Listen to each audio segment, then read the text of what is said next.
a déjà parlé sans vraiment expliquer le mot de manière très formelle, mais que signifie qu'est-ce que ça signifie d'avoir des événements indépendants?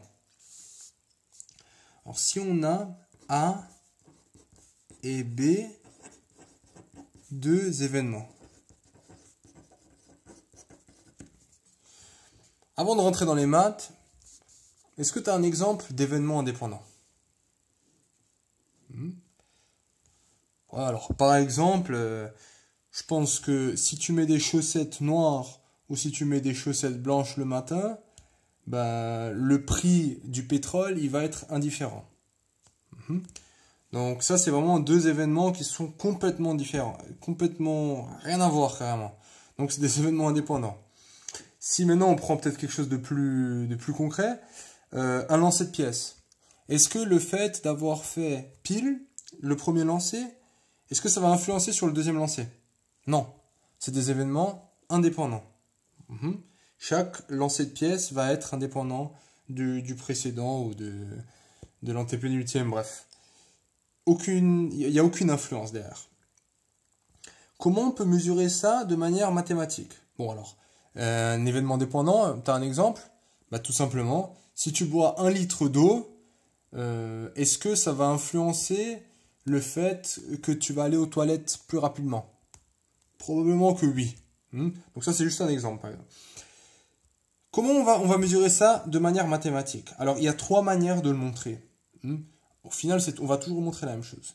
Donc tout d'abord, on peut se demander, est-ce que la probabilité de A et B est égale à la probabilité de A fois la probabilité de B? Donc ça, première manière de montrer une indépendance. Et de là, ben, on va en découler quoi? Avec les conditionnements aussi.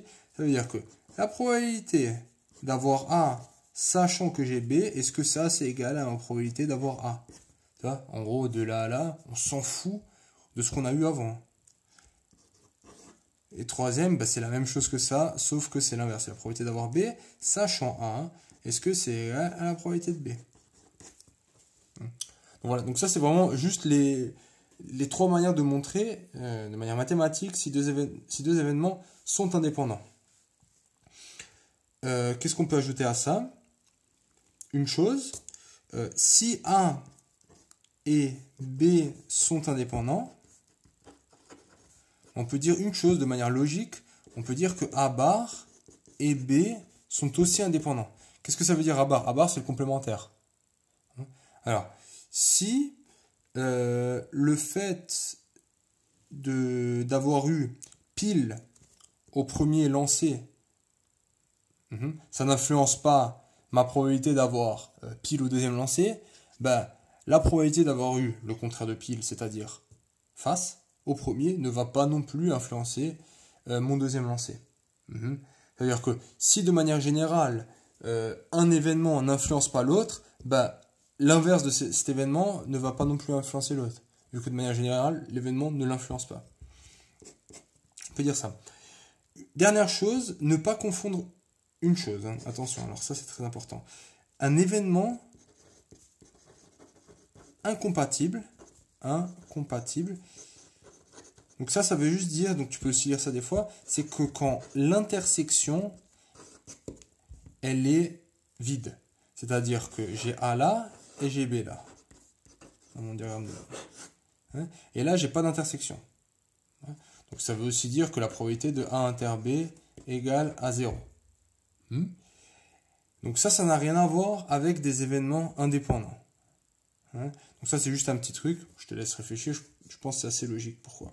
Mais sinon, grosso modo, c'est juste ça, les événements indépendants. On va faire un petit exercice pour que tu comprennes.